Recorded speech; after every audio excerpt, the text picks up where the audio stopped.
Now, this is what it looks like over the City Park area, and the radar is showing a little bit of a change now. We're going to go up to Matt in just a moment, but you can see the darker blues. That's the heavier snow, but notice it's a lot lighter up to the north. This system is sagging southward. Colder, drier air is working its way in, and so we're going to gradually see this heavy snow give way to some lighter snow. But we'll also get the colder temperatures coming our way. It has been dumping up in Boulder County, and that's where earlier this afternoon, Matt and Corey made a bullseye on that one, the right call on the heaviest snow. Let's go up there right now. Mike, take a look at it. They're beautiful, but they are giant snowflakes, and they are building up fast in Boulder. Snowfall rates of ballpark 2 inches per hour, maybe sometimes a little bit higher, sometimes a little bit less. When we started this expanded version of 7 News at 6, the snowflakes were smaller and little ice crystals, but it's easy to see that they are back again. They're falling gently, but they've easily accumulated. This sidewalk just right here, it had been cleanly wiped off. Now we've got another 3-4 inches on it. We've been kind of packing it down as we were setting up this shot. This is Broadway running behind me. Traffic overall has actually been pretty respectful. Drivers are going slow. They're watching the speeds. We have not honestly seen any sort of accidents or slides, which is significant considering the icy built-up layer that's under all this heavy snowfall. We're going to continue to stay under these heavy pockets for you throughout the evening. With Corey Reppenhagen, I'm Matt Makins, Storm Station 7. I'm Russell Haythorne, live at I-25 and Downing. A tale of two sides of the highway right now here at I-25 and Downing. The northbound lanes really starting to ease up now after 3 hours of gridlock.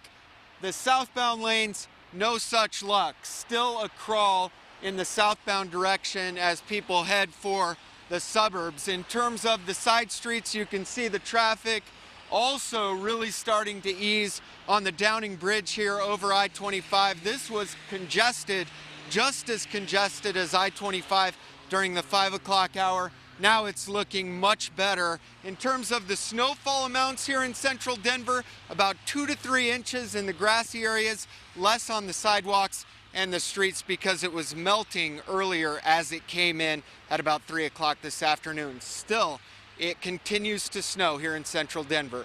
Live in Denver, Russell Haythorne, 7 News. I'm Lance Hernandez at 17th and Logan. The snowfall has lightened up in intensity, but you can still see a lot of snow on the pavement itself because of that heavier snowfall. Across the street, you see a bus picking up people who've been waiting. Bus service delayed a little bit here.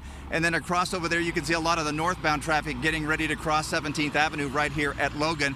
Traffic actually not too bad in this part of town. We also have some pictures from 14th and Broadway that show pretty much the same thing. You know, traffic going through. A lot of traffic is lightening up in intensity as well, but you still see a lot of slush and a little bit of snow and ice cover on the pavement. A little bit to the west from where I'm standing, there's that incline on 17th Avenue over by the cash register building, and that's where there was a big problem a little bit earlier this afternoon. A bus went sideways trying to get up that hill, and we heard a lot of tires spinning trying to make it up that hill. One lady took the mats out of her car, the floor mats, to try to get some traction, putting them in front of her tires and making it up a few feet and then having to do that thing again.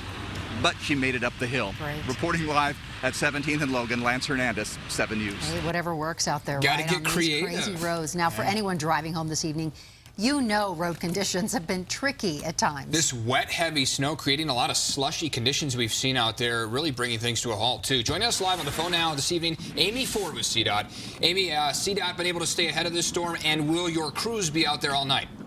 We will be out there all night. And, you know, this storm hit earlier than I think all of us expected. Well, of course, our crews were ready, though, and we were out in force immediately, 106 plows out in the metro area. And they are going to continue to work all night long. As the dry air comes in, it's starting to get cold, and that means we've got to get our de-icers down and make sure that we can help mitigate that ice as much as we can. So what would be your priority areas, Amy?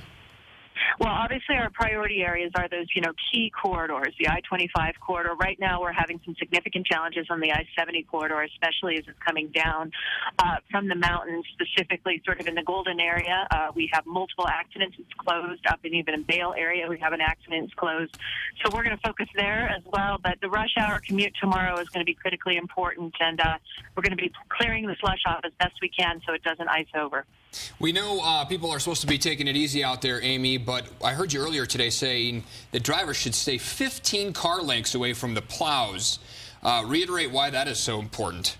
You know, I know that seems like an incredibly long distance to stay from the plow, but it's all about stopping speed, and especially when you are dealing with icy conditions, and we've seen it throughout the metro area today. You hit the brakes, and you may still be moving despite the fact that you're trying to stop. And so give the plows the space that they need, and they are going slower than you, and this helps keep everyone at a safe distance. And Amy, we know you said that you had the crews out early before this storm started. You're going to have them going overnight. Do you have the staff to keep up with this because we've had so much snow? We do, and you know, I'd like to say that our guys live for these things, but they maybe live for them like once every 2 weeks as opposed to one right on top of each other. So we do have over 100 personnel just in the metro area. In southern Colorado, where the storm is going to continue to hit, we have 152 personnel plus plows. Southwest Colorado is going to get hit here later next day or so. So honestly, you could see our folks out on these snow shifts, which means they're 12 hours on, 12 hours off, and they're rotating through 24 hours a day for the next 2 to 3 to 4 days.